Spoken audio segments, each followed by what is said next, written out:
రెండోది వాడు ఓడిపోయాడు కానీ సావలా. మళ్ళీ వాడి అపారమైన ధనబలం ఉంది, కులబలం ఉంది, పక్క గవర్నమెంట్ లో ఉన్నారు 7 మనుషులు తెలంగాణలో. లెక్కోటి కొట్టాల మళ్ళీ మొత్తం ఓడిపోయింది కానీ చావలేదు. మంచిదే లేదు, చాలా మంచిది. కొన్ని వేల కోట్లు డబ్బుకు అమ్ముడు పోనాడు లేడు వాడి దేశంలో. ఆ డబ్బు పవర్ స్టిల్ ఈ ధైర్యం నచ్చింది, చాలా మంచిది. ఓడిపోయాడు కానీ చావలేదు. ఇంతే పావుని చచ్చిపోయి కొట్టరా,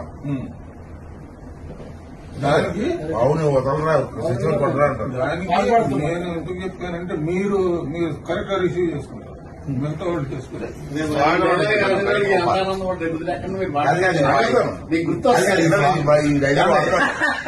ఈ స్వాగతం వాడాలి. డైలాగ్ సార్ చెప్పింది మీరు మనసే